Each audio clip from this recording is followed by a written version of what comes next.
Good evening, everybody. Brian Newbert here from goldenblack.com, live in what I believe is called the Donald E. Stevens Convention Center here in Chicago, more specifically Rosemont, Illinois.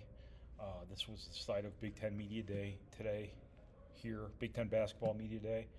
I've had a hard time finding a place to do this video, our first wrap video of the 2024-2025 season, and here I am now standing in a hallway of some kind with a chandelier behind me. So this will be our first ever chandelier appearance in a goldenblack.com rap video, so you can consider that value added. I just shot a video.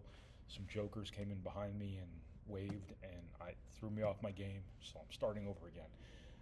Thank you to the Purdue Club Hotel for your support. As always, we appreciate it very much. If there was a Purdue Union Club Hotel here in Rosemont, Illinois, out by O'Hare, that's where I would have stayed last night instead of the 4 Points by Sheraton. Alas, there is no Purdue Union Club Hotel here by O'Hare, and why isn't there? So, with that being said,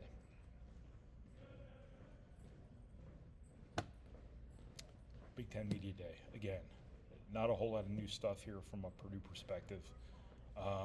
We do get out in front of a lot of this stuff in the summer, so there's not a whole lot of new stuff for us in general at this thing. There's going to be a lot of stories coming from this about the obvious storylines.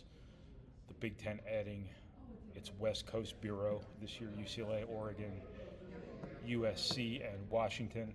There'll be a lot of NIL and portal stuff, which anytime you get a coach talking, that comes up. Football, basketball, whatever it might be, that's the topic nowadays.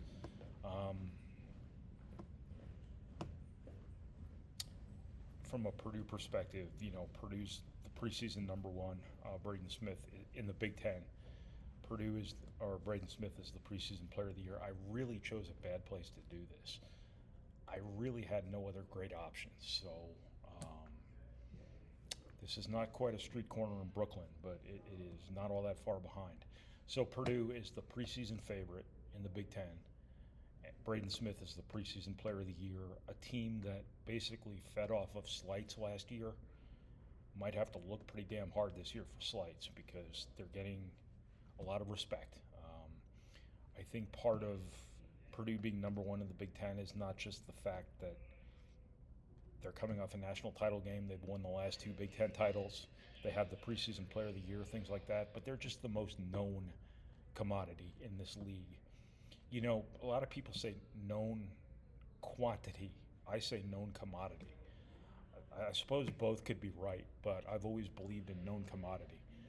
Anyway, Purdue is the closest thing this league has to a sure thing because Braden Smith, Fletcher Lawyer have played a ton of minutes at Purdue. They've been on great teams. Trey Kaufman-Wren has shown what he can do, and I think with those three guys, you have a nucleus of known commodities, known quantities, whatever noun you want to use there. Plus, Miles Coleman and Camden Heide have experience.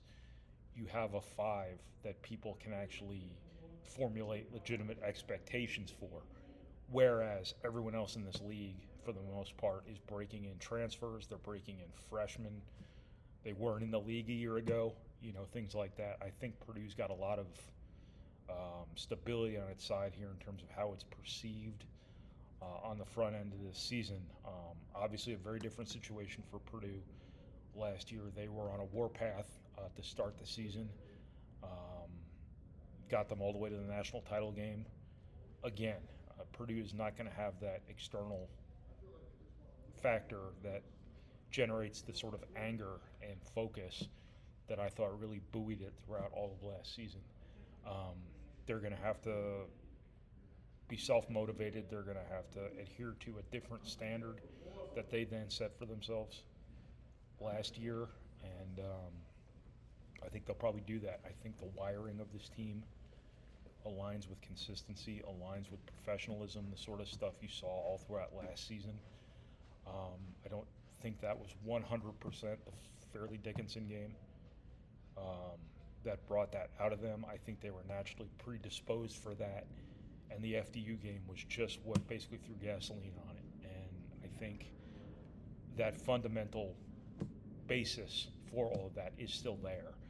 And I think you have a very driven team again this year. Braden Smith, Trey Cobb-Moran, Fletcher Lawyer, those guys are catalysts for that sort of thing. I think Painter's got a good thing going, culture, continuity and whatnot, and just a standard of excellence is probably too flowery a word, but a standard of how you do things and a standard of professionalism, a standard of work ethic, a hell of an offensive system, and good enough players to continue to be really, really good here. I think obviously the keys are going to be rebounding.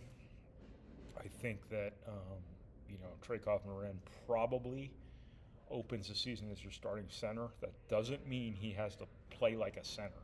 That doesn't mean he has to be Ross-Ade. That doesn't mean he has to be Dikembe Mutombo, rest in peace. It doesn't mean he has to be Patrick Ewing or whatever. He has to be Trey Cobb-Moran, just playing center. And then you probably put in Camden Heide next to him at the 4, at least from a starting perspective, in which case you really got to rebound. You really got to figure out rebounding. There will be big lineups too. Will Berg, people keep mentioning Will Berg as having really done some positive things this summer, last spring, and now into preseason practice. If he can give them a rebounder, a screen setter, and a high percentage finisher when he gets his opportunities, I think there's a huge role on this team for him, because I think Purdue is going to want to put Trey Cobb-Moran at the 4 next to traditional size at times. I think Purdue's got a lot of pieces in place here, and I think their preseason favorite in the Big Ten status reflects that. And I'm not saying all of this like this was some surprise that Purdue was picked number 1. I just need something to talk about.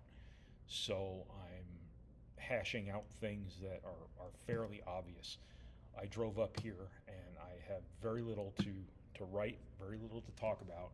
So I needed to manufacture some stuff, much the same way Purdue needs to manufacture some slights maybe to feel angst-ridden enough to replicate some of the motivation that it found last season. So it's a weird way to tie this all together, but that's kind of what I got here from Chicago, where Purdue had Matt Painter, Braden Smith, Fletcher Lawyer, Trey Cobb-Moran, and Caleb First, your only senior this year here in Chicago for Big Ten Media Day. And that's pretty much all I got. So for the Chandelier and myself, Brian Newbert from goldenblack.com, thank you for watching, thank you for reading, thank you for listening, and thank you for processing our materials. However it is you process our materials. And thank you once again to the Purdue Club Hotel for your support. As always, we appreciate it. If you're watching this on YouTube, like, subscribe, leave a productive comment. I don't want to buy your Bitcoin, so leave the Bitcoin out of it. If you're listening to this, never mind, I don't post this as audio, so don't worry about it. If you listen to our audio stuff, then like, subscribe, all that stuff too. Go to goldenblack.com. We're going to have full coverage, tons of basketball stories here in the weeks to come, as fast as I can type, which is not fast at all. So we'll have tons of coverage here on Purdue basketball in these next couple weeks, including a number of really big stories I've put a lot of time into here the last couple weeks that hopefully will turn out well. It's on me to not screw it up, which is going to be a coin flip. But thanks, everybody.